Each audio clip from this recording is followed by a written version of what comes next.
بسم الله الرحمن الرحيم الحمد لله رب العالمين والصلاة والسلام على أشرف الأنبياء والمرسلين وعلى آله وصحبه أجمعين أما بعد۔ ہم نے فقہ اسلامی کی تاریخ کا دوسرا دور اس موضوع پر بات کر رہے تھے کہ کبار صحابہ کا دور کیسا تھا اسلامی احکام کے فہم و استنباط میں اور فقہ اسلامی میں۔ تو صحابہ کرام کا دور رسول اللہ صلی اللہ علیہ وسلم کے فرمان کے مطابق خیر القرون میں سب سے بہتر دور ہے رسول اللہ صلی اللہ علیہ وسلم کے زمانے کے بعد۔ آپ نے فرمایا خیر القرون کرنی ثم الذین یلونہم ثم الذین یلونہم، کہ بہترین دور میرا ہے اور پھر میرے بعد میرے صحابہ کا۔ تو آپ کے صحابہ وہ خیر القرون سے وابستہ ہیں، ایک بہترین دور انہوں نے گزارا اور رسول اللہ صلی اللہ علیہ وسلم کے ساتھ ان کا زمانہ متصل تھا۔ باقی وہ بشر تھے اور بشر سے غلطیاں بھی ہوتی ہیں اور آپس میں اختلافات بھی ہوتے ہیں۔ تو صحابہ کرام کے دور میں جو مسائل کے فہم و استنباط کا انداز تھا وہ رسول اللہ صلی اللہ علیہ وسلم کے تربیت یافتہ تھے، اور حدیث اور قرآن ہی ان کا منہج تھا۔ قرآن کریم کی طرف رجوع کرتے، حدیث رسول کی طرف رجوع کرتے۔ اس پر تفصیل سے ہم نے پہلے بات کر لی۔ جیسے ہی آپ روم میں آئیں آپ مائک بند کر دیا کرو۔ تو صحابہ کرام رضوان اللہ علیہم اجمعین وہ خیر القرون سے وابستہ تھے، لیکن چونکہ بشر تھے اور بشروں میں غلطی اور اختلاف کی گنجائش رہتی ہے، تو صحابہ کرام نے ویسے اختلاف بہت کم کیا ہے۔ مسائل میں اکثر ان کا اتفاق ہی ہوتا تھا، لیکن بعض مسائل میں ہمیں اختلاف ملتا ہے، یہ حقیقت ہے۔ سیاسی اختلافات تو حضرت عثمان کے آخر دور میں جا کر شروع ہوئے تھے، لیکن اس سے پہلے حضرت ابوبکر عمر کے دور میں ہی کچھ مسائل میں اختلاف ہو جاتا تھا۔ اب ہم کچھ باتیں بیان کریں گے اور ان کے دوران ہی صحابہ کے کچھ مسائل میں اختلافات کی مثالیں بھی سامنے آ جائیں گی۔ اب صحابہ میں اختلاف کی وجوہات اور اسباب کیا تھے؟ یعنی وہ تو رسول اللہ صلی اللہ علیہ وسلم کے تربیت یافتہ تھے، آپ کے شاگرد تھے، آپ کے سامنے انہوں نے تعلیم اور تعلم کیا تھا، ان کے درمیان اختلاف کیوں ہوتا تھا؟ اب شریعت کے فہم میں اختلاف ہو جانا اور فہم کا مختلف ہونا یہ ایک فطری سی بات ہے، ایک نیچرل سی بات ہے۔ تو اختلاف کی چند وجوہات ہیں جو ابھی ہم بیان کریں گے، اور یہی وجوہات عموماً اور ان کے ساتھ چند اور وجوہات مل جاتی ہیں جنہیں فقہا میں اختلاف کا ہم سبب کہتے ہیں۔ کہ جو بھی مخلص اور خیر خواہ ہو وہ جان بوجھ کر اختلاف نہیں کرتا اور عمدن نہیں لڑتا، کسی دلیل کی وجہ سے یا کسی غلط فہمی کی وجہ سے ایسا ہوتا ہے۔ تو جو اختلاف کے اسباب تھے ان میں سے پہلا یہ سبب بھی تھا کہ بس اوقات عربی میں ایک لفظ کے ایک سے زائد معنی ہوتے ہیں، ایک لفظ کئی معانی میں مشترک ہوتا ہے۔ اب ان معانی میں سے ہمارا مطلوبہ معنی کون سا ہے اور ہم کس معنی کے ساتھ حکم شرعی بیان کریں، یہ بس اوقات اختلاف ہو جاتا تھا۔ جیسے اس کی مثال قرآن حکیم میں اللہ تعالیٰ نے مطلقہ عورت کی عدت ثلاثۃ قروء بیان کی ہے، 3 قروء۔ اب کر ان کی جمع لفظ قروء ہے کہ مطلقہ عورت جس عورت کو طلاق ہو جائے وہ 3 قروء عدت گزارے۔ اب لفظ کر یہ مشترک ہے حیض میں بھی اور طہر میں بھی، اس کا معنی حیض بھی ہوتا ہے اور طہر بھی ہوتا ہے۔ اس لیے اس معنی کی تعین میں صحابہ میں اختلاف ہو گیا کہ ان دونوں معنی میں سے کون سا معنی مراد ہے، کہ عورت طلاق یافتہ ہونے کے بعد وہ عدت کیسے گزارے۔ جیسے ابن مسعود رضی اللہ تعالیٰ عنہ ان کا موقف تھا کہ عورت حیض کے ساتھ عدت گزارتی ہے، اور یہی راج موقف ہے، یہ راج موقف ہے کہ عورت کو حالت طہر میں طلاق دی جاتی ہے اور اس کی عدت 3 ماہواریوں کے ساتھ ہوتی ہے، 3 حیض کے ساتھ۔ تو حضرت ابن مسعود کا یہی موقف تھا، اور یہی موقف صحیح ہے جو عدلہ سے ثابت ہے۔ اکثر صحابہ کا یہی موقف تھا، جبکہ حضرت زید بن ثابت رضی اللہ تعالیٰ عنہ سے طہر مراد لیتے ہیں، اور فقہا میں سے امام شافعی رحمہ اللہ کا موقف حضرت زید بن ثابت والا ہے، وہ بھی قروء سے مراد طہر لیتے ہیں۔ باقی ائمہ ثلاثہ کا، باقی تمام ائمہ کا موقف یہ ہے کہ قروء سے مراد حیض ہے، لیکن امام شافعی کا موقف حضرت زید بن ثابت والا ہے۔ تو یہ اختلاف کا ایک سبب بن جاتا تھا بس اوقات، کہ لفظ کے معنی میں اختلاف کی وجہ سے، لفظ کے ایک سے زائد معنی ہے، تو ان معنی میں سے کون سا معنی مطلوب ہے، اس مطلوبہ معنی کی تعیین میں اختلاف ہو جاتا۔ اس لیے پھر اختلاف ہمارے سامنے آ گیا کہ صحابہ کے درمیان اس مسئلہ میں اختلاف ہے، اور پیچھے وجہ یہ ہوتی ہے۔ اسی طرح اختلاف کی وجہ یہ بھی ہو سکتی ہے کہ کسی صحابی نے ایک حدیث سنی اور دوسرے نے وہ حدیث نہیں سنی ہوتی، حدیث کا عدم سماع۔ صحابہ کرام رضوان اللہ علیہم اجمعین وہ زیادہ سے زیادہ مشتاق ہوتے تھے رسول اللہ صلی اللہ علیہ وسلم سے آپ کے فرامین سننے کے، آپ کے اعمال کو دیکھنے کے اور آپ سے سیکھنے کے، لیکن ظاہر ہے کہ ان کی بھی دنیا تھی۔ کچھ لوگ تو آپ کے صفہ کے طالب علم تھے اور وہیں ان کا رہنا مسجد میں ہوتا تھا، ان میں سے ابو ہریرہ رضی اللہ تعالیٰ عنہ سر فہرست تھے، جن کا اوڑھنا بچھونا مسجد ہی تھا اور وہیں رہتے اور رسول اللہ صلی اللہ علیہ وسلم کے فرامین سنتے رہتے، یاد کرتے رہتے۔ اس لیے ابو ہریرہ اگرچہ 7 ہجری کو مسلمان ہوئے ہیں، انہیں رسول اللہ صلی اللہ علیہ وسلم کے ساتھ صرف 3 سال صحبت آپ کے ساتھ رہنے کا موقع ملا ہے، لیکن ان کے پاس احادیث وسط ابو بکر و عمر سے بھی زیادہ ہے، جو قدیم مکہ کے دور سے آپ کے ساتھ ہی رہے، ان سے بھی زیادہ احادیث ابو ہریرہ کے پاس ہے، کہ ان کا شوق تھا اور ان کی زندگی اسی کام کے لیے وقف تھی۔ انہوں نے صرف رسول اللہ صلی اللہ علیہ وسلم سے ہی نہیں احادیث سنی، بلکہ اس سے پہلے کی احادیث جو آپ بیان کر چکے تھے، جو آپ کے فرامین دیگر کبار صحابہ کے پاس موجود تھے، ان سے بھی ابو ہریرہ نے وہ سارے فرامین حاصل کیے، وہ بھی حدیث ان سب انہوں نے ساری کی ساری یاد تھی۔ تو حدیث کے سماع میں کچھ لوگ تو عہد رسالت میں نبی الاسلام کے ساتھ ہمیشہ رہتے تھے، آپ کے قریب قریب رہتے تھے، ایسے برارہ تھے۔ عبداللہ بن عباس رضی اللہ تعالیٰ عنہ چھوٹے تھے، آخری زندگی کے چند سال انہیں اللہ کے نبی کے ساتھ رہنے کا موقع ملا ہے، لیکن بچے تھے، لیکن ان کو بھی بڑا شوق تھا، انہوں نے بڑی باتیں یاد کر لی تھی۔ حسن صاحب کے قریب قریب رہتے تھے، آپ کے خادم تھے،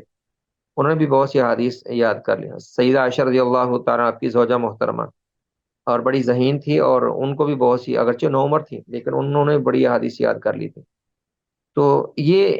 چند صحابہ، ان کو مکثر و روایہ کہتے ہیں کہ ان کی حدیث ہمیں بہت کثرت سے ملتی ہے۔ باقی صحابہ وہ دیگر ان کے معمولات اور دیگر مصروفیات ہوتی ہیں، کچھ کے گھر دور ہوتے اور کچھ کوئی نماز پڑھنے آپ کے پیچھے آتے، کچھ اپنے محلے کی مسجد میں نماز پڑھ لیتے۔ اور عمر رضی اللہ تعالیٰ عنہ کہتے ہیں کہ میرا روزانہ اللہ کے نبی علیہ السلام کے پاس بیٹھنا مشکل ہوتا تھا اپنے کام کاج اور اپنے مصروفیات کی وجہ سے، تو میں نے اور ایک میرے ہمسائے انصاری صحابی نے،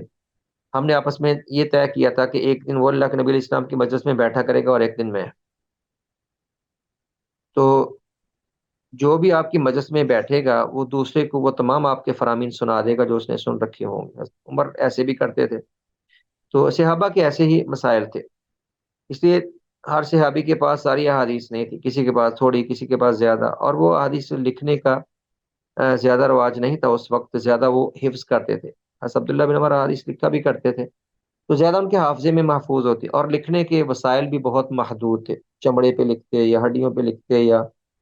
اسی طرح وہ یعنی پتھر کی سلیٹوں پر ان کو صاف کر کے لکھتے، اس طرح لکھنے کے وسائل بہت محدود تھے۔ کاغذ تو بہت بعد میں آیا ہے، اور اللہ نے تو ہمیں بہت لامحدود وسائل دے دیا اب لکھنے کے اور پڑھنے کے، اس وقت تو یہ وسائل نہیں تھے،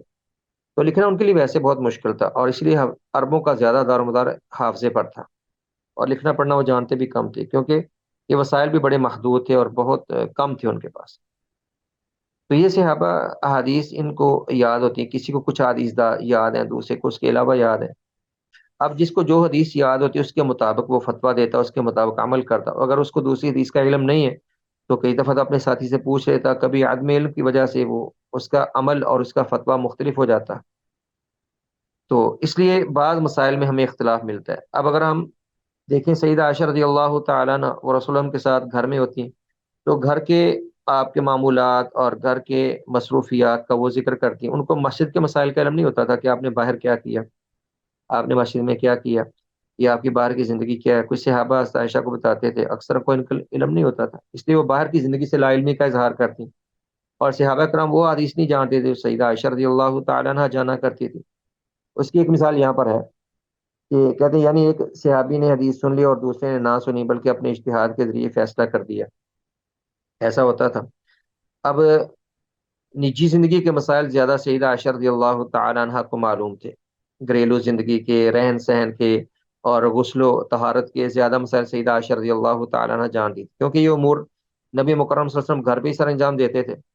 تو وہی ان احادیث کو زیادہ بیان کرتی ہیں، ان مسائل کو زیادہ بیان کرتی ہیں، غسل کے مسائل کو حضرت میمونہ بیان کرتی ہیں، سیدہ عائشہ بیان کرتی ہیں، حضرت عائشہ زیادہ بیان کرتی ہیں، اور دیگر نبی صلی اللہ علیہ وسلم وضو کرنا، غسل کرنا، یہ زیادہ گھر میں ہوتا تھا تب۔ تو حضرت عائشہ وہ غسل کا ایک مسئلہ بیان کرتی تھی کہ عورت کو غسل جنابت میں سر کے بال کھولنے کی ضرورت نہیں ہے، جبکہ ایک دوسرے صحابی تھے عبداللہ بن عمر رضی اللہ تعالیٰ عنہما، وہ کہتے تھے کہ جب بھی عورت غسل جنابت کرے وہ سر کے بال کھولے اور سر کے سارے بال اچھی طرح دھو کر غسل کرے۔ تو حضرت عائشہ اس پر تعجب کرتے ہوئے کہنے لگیں کہ یہ کس طرح کی باتیں کر رہے ہیں عبداللہ بن عمر، جب ایک بات جانتے نہیں ہیں تو کیوں یہ فتویٰ دے رہے ہیں؟ کہتی ہیں کہ میں اللہ کے نبی علیہ السلام کے ساتھ ہوتی تھی، اور میں تو جب غسل کرتی بس سر پہ 3 چلو پانی ڈال لیا کرتی تھی اور سر پورا دھوتی نہیں تھی۔ یہاں پر آپ یہ مسئلہ سمجھ لیں، عورت کی غسل جنابت اور غسل حیض میں فرق ہے۔ غسل جنابت کی چونکہ نوبت زیادہ آتی ہے اور اکثر اس کی نوبت آتی رہتی ہے، تو عورت کے لیے روزانہ یا ہر دوسرے دن سارے سر کے بال کھول کر ان کو دھونا یہ مشقت ہے، یہ مشکل ہے۔ تو غسل جنابت میں عورت کو اتنا ہی کافی ہے کہ سر پر 3 چلو پانی کے ڈال لے، خاص سر کے بال نہ بھی کھول لے، دونوں لپ بار کے دونوں ہاتھوں کو ملا کر 3 سر پہ ڈالے اور تھوڑا سنبھال لے بس۔ سر کے بال کھولنا اور پورا سر دھونا ضروری نہیں ہے، جتنا پانی چلا گیا کافی ہے، باقی سے زیادہ کافی نہیں، ضرورت نہیں، باقی پورے جسم پر پانی بہا لے اور پورے جسم کو اچھی طرح دھو لے۔ یہی غسل جنابت ہے عورت کا۔ جبکہ مرد کے بال لمبے ہو یا چھوٹے ہوں، مرد کو سارے سر کے بال اور پورے جسم پر پانی بہانا لازمی ہوتا ہے۔ البتہ غسل حیض میں چونکہ وہ ماہواری بنیاد پہ ہوتا ہے مہینے بعد، اس میں عورت پھر سارے سر کے بال کھول کر دھوتی ہے۔ یہ عائشہ بیان کرتی ہیں نا حدیث کو، کیونکہ ان امور کو بہتر جانتی تھی، تو باقی صحابہ کو علم نہیں تھا۔ تو اختلاف کی ایک وجہ یہ بن جاتی تھی کہ ایک صحابی کو حدیث کا علم نہ ہوتا، اس کا فتویٰ اور ہوتا، اور دوسرا جس کو علم ہوتا تو وہ حدیث کے مطابق فتویٰ دیتا، کیونکہ سب کے ساتھ پاس ساری کی ساری احادیث نہیں تھی۔ تیسرا اختلاف کا سبب بسا اوقات یہ بھی ہوتا کہ نبی اکرم صلی اللہ علیہ وسلم جو فعل کرتے یا جو عمل کرتے، اس کو سمجھنے میں اختلاف ہو جاتا کہ آپ کے اس فعل اور عمل کی حیثیت کیا ہے۔ اب نبی اسلام نے جو بھی افعال کیے ہیں نا، آپ کا فعل مستحب بھی ہو سکتا ہے، مستحب سے مراد واجب نہیں، لیکن وہ کرنا اجر و ثواب کا کام ہے، اور واجب سے مراد کے کرنا ضروری ہے، اور آپ کا فعل وہ مباح اور جائز بھی ہوتا ہے کہ جس کو خواہ کرو یا چھوڑ دو۔ اب آپ کے فعل کی مختلف صورتیں ہیں۔ اب آپ کے فعل سے بعض صحابہ ایک فعل کو واجب سمجھ لیتے اور بعض اس کو مستحب جان لیتے، اس وجہ سے بھی اختلاف ہو جاتا تھا، اور بعض اس کو مباح اور جائز سمجھ لیتے۔ لیکن انہوں نے کہا یعنی لوگوں نے رسول اللہ صلی اللہ علیہ وسلم کو کوئی کام کرتے دیکھا تو بعض نے اسے سنت سمجھ لیا اور بعض نے محض مباح اور جائز، مباح اور جائز ایک ہی معنی میں ہے۔ جیسا کہ حدیث میں آتا ہے کہ نبی اکرم صلی اللہ علیہ وسلم حج سے واپسی پر ابتح مقام پر قیام کیا کرتے تھے۔ جب آپ مکہ سے نکلتے حج یا عمرہ کر کے تو رستے میں وادی ابتح آتی ہے، آپ مکہ سے نکلنے کے بعد اس وادی میں قیام کرتے، پھر آپ آگے سفر کا آغاز کیا کرتے تھے۔ اکثر آپ کا یہ انداز تھا، آپ ایسا کرتے تھے، آپ کا یہ طریقہ تھا۔ تو حضرت ابو ہریرہ اور ابن عمر خاص طور پر اس کو حج کی سنت کہا کرتے تھے، کہتے تھے مستحب ہے یہ۔ ابن عمر رضی اللہ تعالیٰ وہاں قیام لازمی کیا کرتے تھے، جب بھی مکہ سے واپس آتے تو وادی ابتا میں قیام کرتے، جبکہ سیدہ عائشہ ابن عباس رضی اللہ تعالیٰ عنہ کہا کرتے تھے کہ اللہ کے نبی علیہ السلام نے وہاں قیام اس لیے کیا کہ وہاں سے آپ کا نکلنا اور سفر کرنا آسان تھا، تو آرام کے لیے آپ رکے ہیں، اور اس کو ہم سنت یا مستحب نہیں کہہ سکتے۔ تو اختلاف کی ایک وجہ بن جاتی تھی یہ بھی کہ ایک فعل نبی علیہ السلام کا بعض اس کو یعنی مستحب سمجھ لیتے، بعض کہتے یہ جائز ہی عمل ہے۔ میں نے کہا بعض صحابہ نبی علیہ السلام سے محبت کی وجہ سے وہ شدت سے اتباع سنت کے قائل تھے، جیسے حضرت عبداللہ بن عمر رضی اللہ تعالیٰ عنہما، وہ بہت شدت سے آپ کے تمام افعال میں آپ کی پیروی کیا کرتے تھے، جہاں آپ جاتے وہیں جاتے، جہاں آپ بیٹھتے وہاں بیٹھتے، جو آپ کھاتے ویسا ہی کھاتے، اور حج اور عمرہ میں آتے جاتے ان تمام مقامات پر ٹھہرتے اور انہی رستوں سے گزرتے جہاں سے اللہ کے نبی گزرے ہوتے۔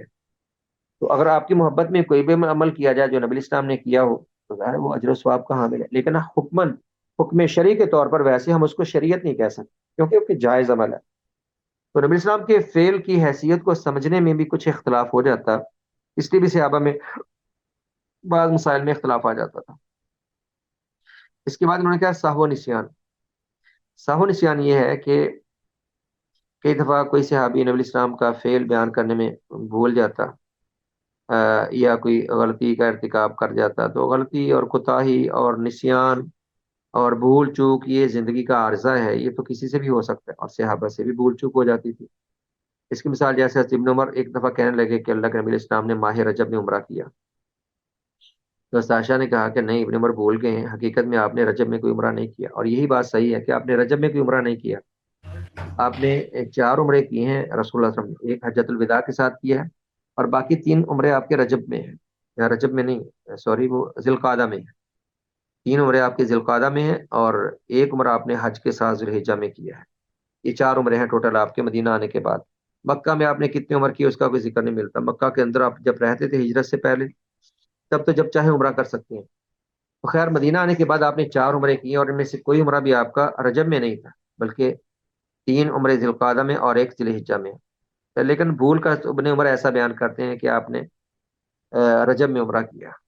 اور حساشہ نے واضح کر دیا کہ نہیں، ابن عمر سے بھول ہو گئی۔ تو سہو نسیان ہی کی طرح ہے ضبط کا مختلف ہونا۔ ضبط کے مختلف ہونے سے مراد یہ ہے، ضبط حفظ کو کہتے ہیں، کہ بس اوقات ایک صحابی کو ایک حدیث یاد ہوتی، دوسرے کو حدیث یاد نہ ہوتی تھی، اس وجہ سے اختلاف ہو جاتا تھا۔ ایک صحابی کو ایک حدیث کا علم ہوتا اور دوسرے کا علم نہ ہوتا، اس وجہ سے اختلاف ہو جاتا۔ جیسے حضرت ابن عمر اور حضرت عمر ایک حدیث بیان کیا کرتے تھے کہ میت کو اس کے گھر والوں کے نوحہ کرنے اور رونے پیٹنے کی وجہ سے عذاب ہوتا ہے۔ سیدہ عائشہ رضی اللہ تعالیٰ عنہ فرمایا کرتی تھی کہ نہیں، یہ نبی علیہ السلام نے ایسا بیان نہیں کیا، بلکہ آپ نے، حضرت عائشہ کہتی ہیں کہ ایک دفعہ آپ جا رہے تھے، اور کوئی یہودیہ عورت، اس کا جنازہ گزرا، اس کے پیچھے اس کے گھر والے اس پر بین ڈال رہے تھے، رو رہے تھے، تو آپ نے فرمایا کہ یہ اس پہ رو رہے ہیں جبکہ اس کو تو عذاب قبر ہونے والا ہے، آپ نے ایسا کہا۔ حضرت عائشہ نے کہا کہ شاید ابن عمر اس سے یہ سمجھ گئے کہ پچھلوں کے رونے دھونے کی وجہ سے میت کو عذاب ہوتا ہے۔ حضرت عائشہ کے ذہن میں وہ ایک بات تھی، ان کو ایک اور بات یاد تھی، تو انہوں نے اس بیس پر حضرت ابن عمر کی روایت کو کی تعویل کرنے کی کوشش کی، جبکہ یہاں پر حضرت ابن عمر کا قول صحیح ہے، یہ حدیث صحیح بخاری مسلم میں موجود ہے، اور رسول اللہ صلی اللہ علیہ وسلم نے فرمایا کہ ان المیت یعذب ببکاء اہلہ علیہ، کہ میت کو اس کے اہل خانے کے نوحے اور بین اور شور شرابے کے ساتھ رونے کی وجہ سے عذاب ہوتا ہے۔ یہ حدیث صحیح ہے، صحیح بخاری مسلم میں حضرت عمر بیان کرتے ہیں، ابن عمر بیان کرتے ہیں، دیگر صحابہ بھی ایسی حدیث کو بیان کرتے ہیں۔ لیکن حضرت عائشہ رضی اللہ تعالیٰ عنہ نے چونکہ یہ حدیث نہیں سنی تھی، اس لیے وہ کہتی تھی کہ شاید ان کو غلطی لگی اور آپ نے تو کچھ اور کہا تھا، اور حقیقت یہ ہے۔ حضرت عائشہ کی اپنی تعویل تھی، چونکہ انہوں نے یہ حدیث سنی نہیں۔ اب سوال یہ ہے کہ میت کو ان کے اس کے پچھلوں کے رونے کی وجہ سے عذاب کیوں ہوتا ہے؟ رونا اگر تو ویسے نارمل انداز میں ہو، فطری انداز میں، انسان آنسو بہاتا ہے، تھوڑی ہچکی بن جاتی ہے، تھوڑی رونے کی آواز آتی ہے، جو صرف رونے کی آواز ہو، اس میں کوئی مسئلہ نہیں، کیونکہ دکھ پر، تکلیف پر، کسی قریبی کے بچھڑنے پر انسان کو رونا تو آتا ہے، اور یہ تو دل کی رحمت کی علامت ہے، اور رسول اللہ صلی اللہ علیہ وسلم بھی اپنے صاحبزادے حضرت ابراہیم کی وفات پر رو دیے تھے۔ اس کے علاوہ آپ بعض اپنے صحابہ کی وفات پر رو دیے، ان کی شہادت پر آپ نے آنسو بہائے، ایسی آپ سے منقول ہے۔ تو رونا تو ایک فطری امر ہے، یہ تو دل کے نرم اور رحمت کی دلیل ہے۔ عذاب ہوتا ہے جب گھر والے پیچھے نوحے کرتے ہیں، چیختے چلاتے ہیں، اور اونچی اونچی آواز سے بینڈ ڈالتے ہیں، جیسے جاہلیت میں ہوتا تھا۔ اب اس میں میت کا کیا قصور ہے؟ تو قصور میت کا یہ ہے، میت کو اس وجہ سے عذاب ہوتا ہے کہ اگر اس کو علم تھا کہ گھر والے روتے ہیں، اور وہ اپنے گھر والوں کی صحیح تربیت کر کے نہیں گیا۔ اب جانے والے کو چاہیے، اگر وہ بڑا ہے یا اس کو اللہ نے ایک مقام دیا ہے، تو گھر والوں کی صحیح تربیت کرے، کہ وہ رونے والوں پر، مرنے والوں پر یا بچھڑنے والوں پر یوں نوحے نہ کیا کریں۔ لیکن گھر کی صورتحال دیکھی اور اپنے گھر کی صحیح تربیت نہیں کی، تربیت نہ کرنے کی وجہ سے انسان ذمہ دار ٹھہرتا ہے۔ اور دوسری وجہ یہ بھی ہو سکتی ہے، جیسے جاہلیت میں ہوتا تھا کہ کوئی مرنے والا جو خاص طور پہ بڑا ہوتا، وہ پچھلوں کو وصیت کر کے مرتا تھا کہ میرے مرنے پر ایسا رونا کہ دنیا دیکھے۔ تو جاہلیت میں اس طرح کی باتیں ہوتی کہ میرے مرنے پر خوب نوحے کرنا، اور میرے اور صاف بیان کر کر کے گریبان چاک کرنا اور پیٹنا۔ تو اگر کوئی وصیت کر کے جاتا پچھلوں کو کہ میرے مرنے پر خوب نوحے کرنا، بین ڈالنا، اور واویلے مچانا، اور شور شرابہ کرنا، بلکہ وہ تو رونے کے لیے یعنی لوگوں کو کرائے پر بھی حاصل کرتے تھے۔ جیسے آج کل شیعہ کیا ہوتا ہے نا، بہت سے لوگ وہ شیعہ نہیں ہوتے، لیکن شیعہ کے جلوس میں پیسے لے کر شامل ہوتے ہیں پیٹنے کے لیے۔ وہ تو تب بھی ایسے لوگ کرائے پہ مل جاتے تھے، کرائے پہ لوگ مل جاتے، کرائے پہ عورتیں مل جاتی ہیں، جاہلیت میں اس طرح کے کام چلتے تھے۔ کوئی سردار مر گیا تو زیادہ سے زیادہ پیٹنے والی عورتیں جمع کر لیتی، وہ کپڑے پھاڑتی، گریبان چاک کرتی، رخسار پیٹتی اور لہو لہان ہو جاتی، اس طرح کے ان میں تھے جاہلیت، اور مرنے والا بھی ایسی وصیت کر کے مرتا۔ تو ظاہر ہے یہاں پر مرنے والے کا کردار ہے۔ بس ابن عمر کی روایت بالکل صحیح ہے، یہ ان کا قول نہیں بلکہ یہ مرفوع روایت ہے، اور رسول اللہ صلی اللہ علیہ وسلم نے فرمایا کہ میت کو اس کے گھر والوں کے رونے کی وجہ سے عذاب ہوتا ہے۔ سیدہ عائشہ اس کی تعویل کرتی تھی، حضرت عائشہ کا قول یہاں پر صحیح نہیں، کیونکہ انہوں نے حدیث نہیں سنی تھی، تو اپنے فہم کے مطابق اس کو ڈھالنے کی کوشش کرتی۔ تو حفظ و ضبط کے مختلف ہونے یا کسی حدیث کے معلوم ہونے یا نہ ہونے کی وجہ سے بھی یہ صحابہ میں کچھ اختلاف ہو جاتا۔ ایک اور اس کی مثال دوں یہاں پہ، حضرت عمر رضی اللہ تعالیٰ عنہ نے ایک حدیث سنی، صلی اللہ کے نبی علیہ السلام کے سامنے موجود ہے، بدر میں جب 70 کافر مردار ہوئے تو بڑے بڑے قریش کے سرداروں کو بدر کے ایک پرانے تاریک کنویں میں پھینکا گیا تھا، اجتماعی وہاں ان کو پھینک دیا گیا ایک تاریک کنویں میں۔ تو رسول اللہ صلی اللہ علیہ وسلم دوسرے تیسرے دن آپ کنویں پہ جا کر کھڑے ہوئے اور آپ نے اونچی آواز سے ان کو پکارا، اور پکار کر آپ نے کہا کہ دیکھو اے ابو جہل، اے عتبہ، اے شیبہ، اے امیہ، اب تم کو احساس ہو گیا ہوگا۔ صحابہ کے درمیان آپ اختلاف کے اسباب پڑھ رہے تھے کہ صحابہ کرام بسا اوقات کسی حدیث کے حفظ و ضبط میں اختلاف کی وجہ سے، یعنی ایک صحابی کو ایک انداز میں حدیث یاد ہوتی یا حفظ ہوتی اور دوسرے کو دوسرے انداز میں، اس وجہ سے ان میں اختلاف ہو جاتا تھا۔ اس کی ایک مثال کی ہم نے وضاحت کر دی ہے کہ میت کو اس کے گھر والوں کے رونے کی وجہ سے عذاب دیا جاتا ہے۔ حضرت عائشہ کہتی تھی کہ ایسی بات نہیں، اس کی میں نے وضاحت کر دی، اور یہاں سے ریکارڈنگ میں ایشو تھا، اس لیے میں نے یہاں سے اس کا آغاز کیا ہے۔ دوسری ہم مثال دے رہے تھے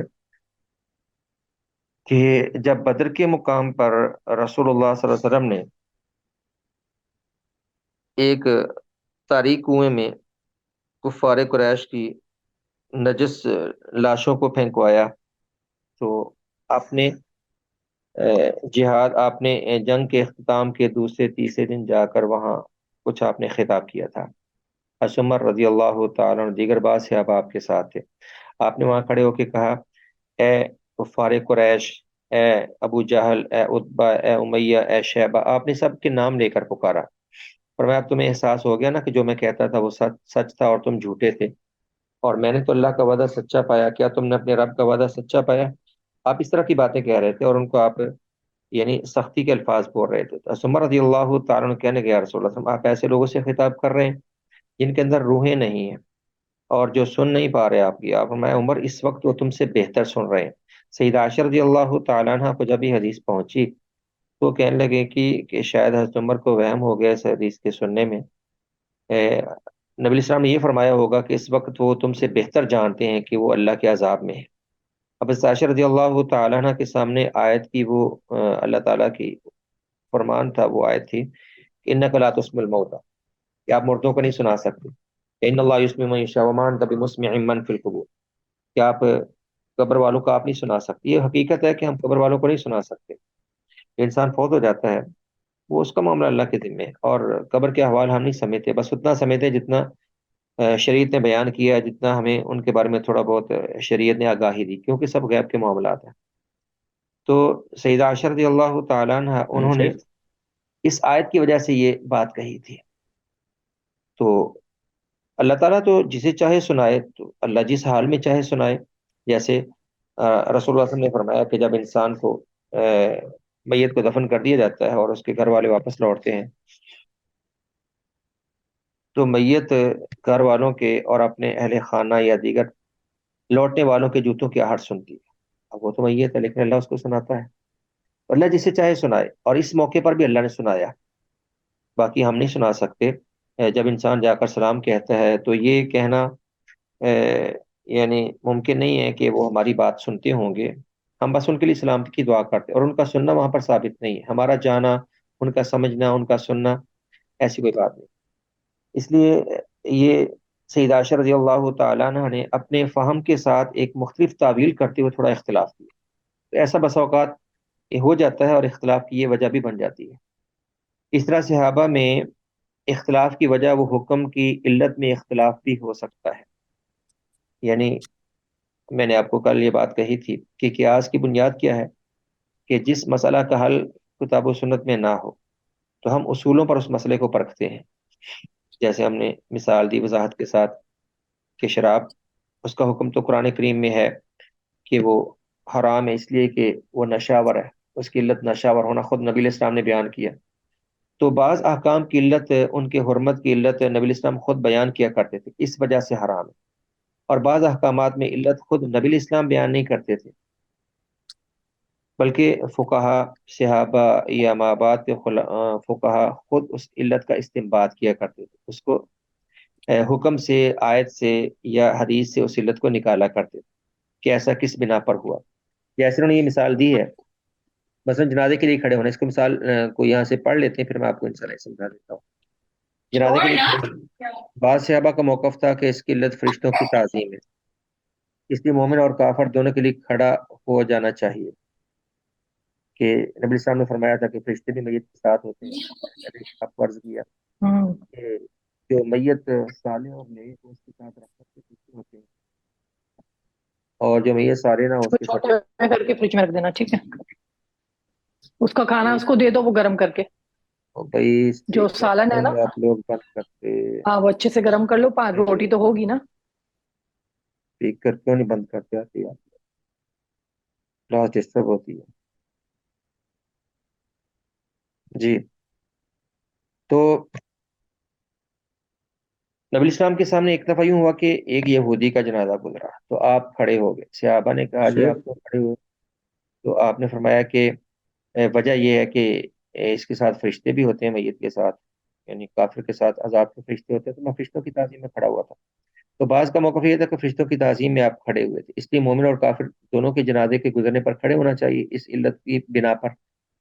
اور بعض کا موقف تھا کہ یہ حکم موت کی ہولناکی اور گھبراہٹ کا باعث ہے، ہولناکی کی وجہ سے، اور یعنی موت کی گھبراہٹ کی وجہ سے انسان گھبرا کر کھڑے ہوتا ہے، تو اگر یہ علت نکالیں پھر بھی مومن اور کافر دونوں کے جنازے کے لیے کھڑا ہونا ثابت ہوتا ہے۔ اور بعض کہتے تھے کہ نبی اسلام یہودی کے جنازے کے لیے اس لیے کھڑے ہوئے تھے کہ کہیں وہ آپ کے سر سے بھی اونچا نہ ہو جائے، اس لیے صرف کافر کے جنازے کے لیے کھڑا ہونا چاہیے۔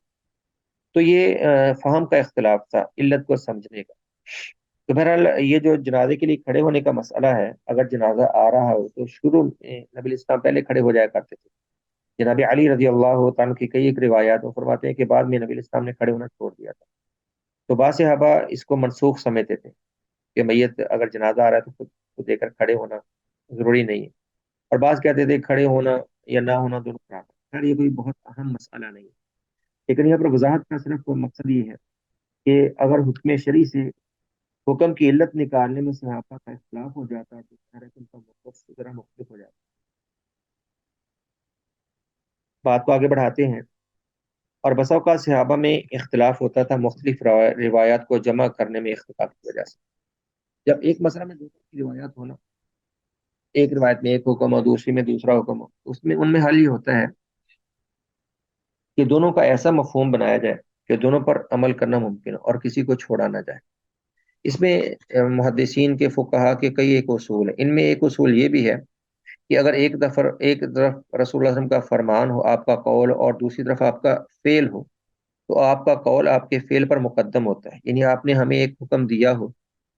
ایک حکم ہمیں آپ نے دیا اور وہ حکم ہمیں معلوم ہے، آپ نے امت کو حکم دیا، اور ظاہر ہے کہ امت کے حکم شرعی کی حیثیت رکھتا ہے، اور آپ کا عمل اگر اپنا اس کے خلاف ہو،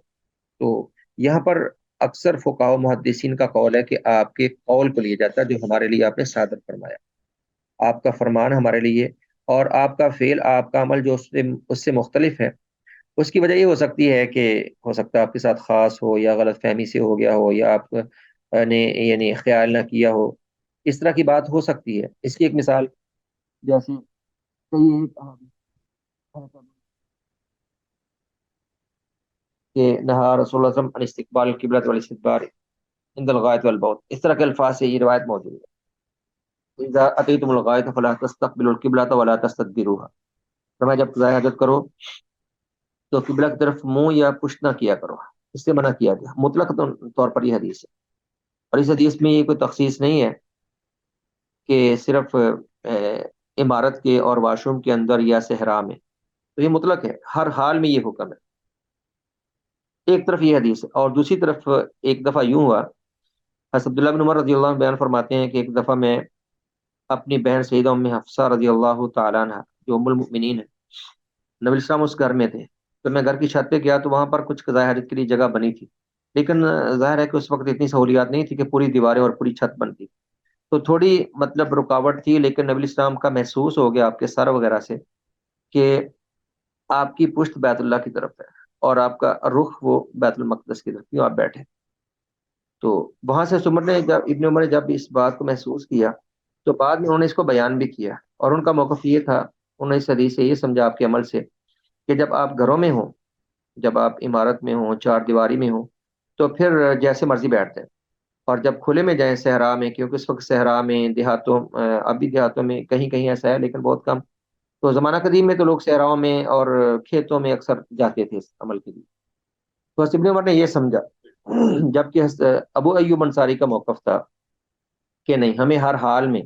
چاہے ہم اپنے گھر میں ہوں، واش روم میں ہوں، یا باہر کھلے مقام پہ ہوں، ہر حال میں ہمیں کعبہ کے احترام میں قبلہ کی طرف منہ یا پشت نہیں کرنی چاہیے قضاء حاجت کرتے، اور یہی موقف راجح ہے، یہی موقف راجح ہے۔ اس کی وجہ کیا ہے کہ نبی اسلام نے جو فرمایا وہ تو حکم عام ہے، اور آپ نے جو عمل کیا، جو ابن عمر نے کچھ محسوس کیا، اس میں کچھ غلط فہمی ہو سکتی ہے، ہو سکتا ہے کہ آپ کے ساتھ خاص ہو، یا آپ نے غلط فہمی میں یوں بیٹھ گئے اور آپ نے کچھ اس بات کو زیادہ احساس نہ کیا ہو، اس طرح کی کوئی وجہ ہو سکتی ہے۔ اور دوسری بات، اگر انسان عقلی طور پر سوچے نا، تو اگر انسان صحرا میں بھی ہو تب بھی بیت اللہ کون سا سامنے ہوتا ہے، تب بھی اس کے اور بیت اللہ کے درمیان یعنی بے شمار بلڈنگیں اور دریا اور سمندر کئی کچھ آتا ہے، تو اپنے گھر میں ہو، چار دیواری میں ہو یا کھلے میں ہو، بیت اللہ کا احترام سب ایک جیسا ہونا چاہیے۔ تو یہ بات تو معقول نہیں ہے کہ انسان گھر میں ہو تو جدھر مرضی رک کر کے بیٹھے، اور باہر صحرا میں ہو تو پھر وہاں پر پابندی ہے۔ صحرا کا حکم بھی گھر والا ہی ہے، کیونکہ اگر گھر کی چار دیواری بیت اللہ کے سامنے رکاوٹ ہے، تو صحرا کے بعد بھی بے شمار بلڈنگ اور مکانات ہیں جو انسان اور بیت اللہ کے درمیان رکاوٹ بنتی ہے۔ اسی راج موقف یہی ہے، اور ویسے اب عملی طور پر کچھ سستی ہے، تو گھروں کے واش روم بناتے ہوئے اس عمل کا خیال رکھنا چاہیے، اس بات کا خیال رکھا جائے کہ اس کا یعنی رخ یا اس کی پشت و بیت اللہ کی طرف نہ ہو، اس بات کا خیال رکھنا ضروری ہے۔ اور ایک اور میں اس کی مثال آپ کو بیت اللہ کے احترام کی دوں، جیسے نبی السلام نے فرمایا کہ بیت اللہ کی طرف منہ کر کے کوئی بھی تھوکا نہ کرے، تھوکنا، لعاب پھینکنا بیت اللہ کی طرف منہ کر کے، یہ غلط ہے۔ اور لعاب پھینکنے میں، تھوکنے میں تو آپ نے یہ شرط نہیں لگائی، اور کوئی بھی شرط نہیں لگاتا کہ وہاں پر یعنی خیال رکھنا چاہیے صحرا کا یا عدم صحرا کا، حالانکہ تھوکنا تو بہت معمولی بات ہے اس قضاء حاجت سے۔ تو تھوکنے میں عام موقف یہ ہے کہ انسان جہاں بھی ہو بیت اللہ کی طرف یعنی منہ کر کے نہ تھوکے، وہاں پر یہ عام موقف موجود ہے۔ اگر وہاں پر عام ہے تو پھر قضاء حاجت کا معاملہ تو اس سے کہیں زیادہ سنگین ہے، تو یہاں پر بھی اس بات کا خیال رکھنا بہت ضروری ہے۔ جی، تو صحابہ میں اختلاف کی وجہ بس اوقات قول و فعل میں نبی اسلام کی احادیث کو جمع کرنے میں اختلاف ہو جاتی تھی، اور یہ ایک حقیقت ہے۔ تو یہ جو بحث ساری ہے، اس کا خلاصہ یہ ہے کہ صحابہ کرام بشر تھے، اور وہ بھی اجتہاد کرتے تھے حکم شریع کو پہچاننے کے لیے، اور ان کے اجتہاد میں غلطی کی گنجائش تھی نبی اسلام سے حدیث لینے میں، آپ سے بات کو سمجھنے میں۔ اور کل بھی اس کی ایک مثال گزری کہ جیسے جب آپ نے فرمایا کہ بھائی سارے بنو قریظہ جا کر ہی عصر کی نماز پڑھیں، جب آپ نے یہود کے خلاف نکلنے کا حکم دیا تھا غزوہ احزاب کے بعد، تو صحابہ کا فہم مختلف تھا نا۔ کچھ صحابہ نے تو عصر کی نماز یعنی رستے میں ہی پڑھ لی، اگرچہ بیت بنو قریظہ نہیں پہنچے تھے، انہوں نے سوچا کہ آپ کا حکم یہ تھا کہ جلدی پہنچے، ہم جلدی پہنچنے کی کوشش کر رہے ہیں، لیکن ہمیں نماز کو لیٹ نہیں کرنا چاہیے تھا۔ اور بعض دیگر صحابہ نے سوچا کہ نہیں، جو آپ کا حکم ہے ہمیں وہی عمل کرنا ہے، اور انہوں نے بنو قریظہ جا کر ہی نماز پڑھی، اور کئی نے مغرب کے بعد جا کر نماز یعنی بنو قریظہ جا کے پڑھی، انہوں نے سمجھا کہ آپ کا حکم یہ ہمیں ویسے ہی چلنا چاہیے۔ تو نبی اسلام نے دونوں کو کچھ نہیں کہا، یعنی فہم میں اختلاف ہو سکتا ہے، انسان کے اجتہاد میں گنجائش ہو سکتی ہے ایسی، تو جہاں پر گنجائش ہو وہاں پر تشدد کی کوئی وجہ نہیں ہونی چاہیے۔ تو صحابہ کرام کے درمیان اختلاف کی یہ چند وجوہات ہیں، یہ بطور مثال کے آپ کے سامنے پیش کی گئی ہیں، اور یہ اختلاف اس سے کہیں زیادہ وسعت کے ساتھ بعد میں فقہا میں دکھائی دیتا ہے۔ جب اگلے ادوار آئیں گے نا فقہا کے ادوار، تو وہاں پر اس سے زیادہ شدید وجوہات آ جائیں گی کہ فقہا میں اختلاف کے کیا اسباب تھے۔ اب صحابہ کا دور تو عہد رسالت کے ساتھ بالکل متصل تھا، صحابہ کا دور تو عہد رسالت کے ساتھ بالکل متصل تھا، اور وہ آپ کے زمانے کے قریب تھے۔ جب ان کے فہم و استنباط میں اور حدیث لینے نہ لینے میں، حدیث پہنچنے نہ پہنچنے میں ان کے درمیان اختلاف ہو سکتا ہے، تو بعد کے ادوار میں تو 100 مسائل کھڑے ہو گئے، 100 فتنے پیدا ہو گئے، اور 100 الجھنوں نے سر اٹھایا، تو بعد میں اختلاف مزید وسیع تر ہوتا گیا اور اس کی وجوہات بھی بڑھتی گئی۔ انشاءاللہ یہ موضوع آگے چل کے فقہا کے اختلاف کے دوران دوبارہ آئے گا۔ تو کبار صحابہ میں جو فقہ اسلامی کی تاریخ کی ہم بات کر رہے ہیں، اس دور میں فقہ کی خصوصیات کیا تھی، یہ آخری ٹاپک ہے اس موضوع کا۔ یہ دور چونکہ نبی کرام کے عہد سے بالکل متصل تھا، اور اس دور کے متعلق نبی السلام نے فرمایا تھا خیر القرون قرنی ثم الذین یلونہم ثم الذین یلونہم، کہ بہترین زمانہ میرا ہے، پھر ان کے بعد جو ان کے قریب ہوں گے، اور پھر ان کے بعد جو ان کے قریب ہوں گے۔ تو صحابہ کا زمانہ نبی السلام کے بعد متصل ہے، یہ خیر القرون ہے۔ تو اس میں خصوصیت کیا تھی؟ اس لیے صحابہ کرام میں دینداری، تقوی، خدا پرستی، خشوع و خضوع، عجز و انکساری بہت زیادہ تھی، بعد والوں سے کہیں زیادہ تھی۔ صحابہ ہر وقت اللہ تعالیٰ سے ڈرتے تھے، کہ کسی بھی مسئلہ میں استنباط میں بہت زیادہ احتیاط کیا کرتے تھے، حدیث کو قبول کرنے میں بڑا احتیاط کرتے تھے، اور نبی اسلام کی طرف کوئی بات کو منسوب کرنے میں وہ بہت سوچ سمجھ کے ساتھ کہا کرتے تھے،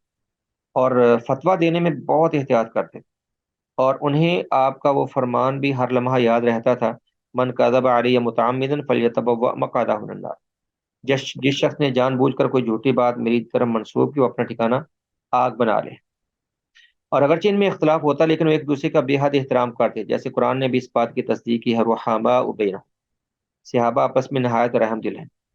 ان میں ایک خصوصیت یہ بھی تھی کہ اگر کوئی حدیث مل جاتی تو پھر اپنے اجتہاد پر مصر نہ رہتے، بلکہ فوراً اپنی بات چھوڑ کر حدیث کے مسئلہ کو تسلیم کر لیتے۔ یہ صحابہ کی خوبی تھی، جو بعد والوں میں آپ کو کم نظر آئے گی، کہ جب وہ ایک موقف بنا لیتے، اس کے بعد بھی اگر نبی اسلام کا فرمان مل جاتا جو انہیں معلوم نہ ہوتا، تو فوری اپنا موقف چینج کر لیتے تھے، اور یہی مسلمان کا کام ہے۔ تو اس دور میں فقہ اسلامی کی خصوصیت کیا تھی؟ تو خصوصیت یہ تھی کہ وہ یعنی قرآن و سنت ہی سے وابستہ تھے وہ لوگ، اور پورے اخلاص کے ساتھ اور پوری جستجو کے ساتھ ہر مسئلہ میں اللہ کا اور اللہ کے رسول کا فرمان تلاش کیا کرتے ہیں، اس کے علاوہ وہ کوئی قدم نہیں اٹھاتے تھے۔ آخر میں اس دور کے فقی صحابہ، کبار صحابہ میں نے کہا کہ کچھ صحابہ ہیں جن کی روایات بہت ہیں، جو نبی السلام کے قریب رہے، آپ سے زیادہ ان کو حاصل کرنے کا شوق بھی تھا، آپ کی مجلس میں بیٹھنے کا زیادہ شوق بھی تھا، بعض نے تو اپنی زندگیوں کو اس عمل کے لیے وقف کیا تھا، جیسے ابو ہریرہ تھے، جناب انس تھے، وہ آپ کی خدمت میں ہر وقت کمر بستہ رہتے تھے۔ حضرت ابن عمر کا بھی آپ کے پاس آنا جانا لگا رہتا ہے۔ ابن عباس بھی چھوٹے تھے، لیکن ان کو بہت شوق تھا، اور اکثر وہ نبی السلام کے پاس آ جاتے، رات آپ کے قریب گزارتے اور آپ کا عمل دیکھتے رہتے۔ تو بعض صحابہ کو خاص لگن تھی، خاص شوق تھا، تو جن کو خاص لگن اور خاص آپ سے وابستگی تھی، اللہ نے پھر ان کو علم میں مقام بھی بڑا اعلیٰ دیا، اور ان کا نام آج بھی زندہ ہے۔ اس دور میں شرعی احکام کے استنباط اور تفقہ، یعنی فقہ اور اجتہاد میں جن صحابہ کے نام سر فہرست آتے ہیں، یہ نام ان صحابہ کے مصنف نے ذکر ہے جن کی روایات اور فتاوی اور جن کے اجتہادات ہمیں بکثرت ملتے ہیں۔ ان میں حضرت عمر رضی اللہ تعالیٰ، حضرت عبداللہ بن مسعود، حضرت علی، حضرت ابن عمر، حضرت ابن عباس، حضرت زید بن ثابت اور سیدہ عائشہ رضی اللہ تعالیٰ عنہم کثرت سے فتوے دیا کرتے تھے۔ انہوں نے اپنی زندگی کو یعنی فروغ دین کے لیے وقف کر دیا، اور ان سے بہت سی فقہ اور اجتہاد کے مسائل اور احادیث کو آگے بیان کرنا۔ ان کے علاوہ حضرت ابوبکر، حضرت عثمان، حضرت حسن، انس، حضرت ابو ہریرہ، حضرت ابو سعید الخدری، حضرت سعد بن ابی وقاص، سلمان فارسی، حضرت طلحہ، حضرت زبیر، حضرت عبد الرحمن بن عوف، حضرت معاذ بن جبل، جناب حضرت جابر، حضرت عبادہ بن سامد، حضرت معاویہ رضی اللہ تعالیٰ عنہ بھی فتوے دیا کرتے۔ تو خیر، یہ چند نام مصنف نے ذکر کیے ہیں، باقی صحابہ تو اس سے کہیں زیادہ ہیں۔ آپ احادیث میں دیکھیں تو بہت سے صحابہ ملتے ہیں، اور اگر فتاوی دیکھیں تو بہت سے صحابہ کے آپ کو اقوال ملیں گے۔ تو فقیہ صحابہ میں سے چند ایک کا مصنف نے ذکر کیا، سب کا ذکر نہیں کیا۔ اور بھی صحابہ تھے، جیسے عبداللہ بن عمر کا نام نہیں آیا۔ عبداللہ بن عمر، ان کو بہت سی احادیث یاد تھی، اور احادیث کو لکھا کرتے تھے، اور روایات بھی ان کی بہت سی ہیں۔ عبداللہ بن عمر، عبداللہ بن عمر کا نام تو ہے، عبداللہ بن عمر کا نام نہیں۔ ہاں، پر ابن عمر کا نام ہے،